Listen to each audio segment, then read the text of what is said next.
আমার গ্রামে এক বাউল ছিল, মারা গেছে আমার আব্বার বয়সে।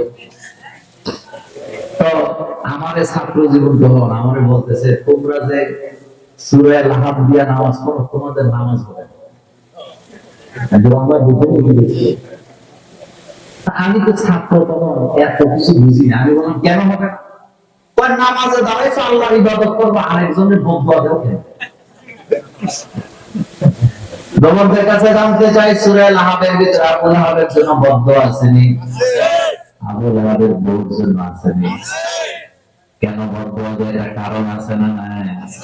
আল্লাহ জানায় দিয়েছে, যারা আমার নবীকে বদুয়া দেয় তাদেরকে বদুয়া দেওয়া তোমাদের জন্য ফরজ। যারা আল্লাহর শত্রু তারা তোমাদের শত্রু, যারা কোরআনের শত্রু তারা তোমাদের শত্রু, যারা নবীর শত্রু তারাও তোমাদের শত্রু। নিজেদেরকে আশিকে রাসূল দাবি করার পরে বাউলদের পক্ষ যারা নেয়, তারা মুহাম্মদ সাল্লাল্লাহু আলাইহি ওয়াসাল্লামের খাঁটি উম্মত হতে পারে না।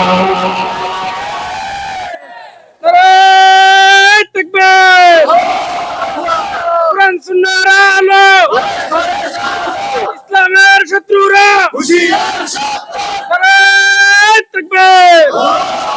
আমরা বলতেছে, তোমরা যে সূরা লাহাব দিয়ে নামাজ পড়ো, নামাজে দাঁড়ায় বদদুয়া করো, কেন তোমাদের নামাজ হবে না? এটা আপনাদের কি মনে হয় নামাজ হবে? বদদুয়া কি আমরা ইচ্ছা করে দেই নাকি খুঁজে নিছে? এটা রাসূলুল্লাহর বদদুয়া দিতেছে, তাব্বা লাকা মুহাম্মদ, মুহাম্মদ তুমি ধ্বংস হয়ে যাও। আল্লাহ আবু লাহাব এক মুখ দিয়ে আমার নবীর বদদুয়া দিয়েছে, আমি আমার নবীর কয়েক হাজার কোটি মানুষ লাগায় দিলাম, আমার পর্যন্ত বদদুয়া চলবে।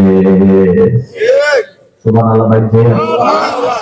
তারপর কি এটা সূরা ফারিদ দি আজকে থেকে বেশি বেশি পড়বেন। হয় তাব্বাত ইয়াদা, সবাই তাব্বাত ইয়াদা আবি লাহাবি ওয়া তাব্বা মা আগনা আনহু মালুহু ওয়া মা কাসাব সায়াসলা নারান যাতা লাহাবিন ওয়া ইমরাআতু হাম্মালাতাল হাতাব ফি জিদিহা হাবলুম মিন মাসাদ। আবু লাহাব শেষ তার স্ত্রীও, কারণ দুইটা শত্রু ছিল মুহাম্মদ সাল্লাল্লাহু আলাইহি ওয়াসাল্লাম।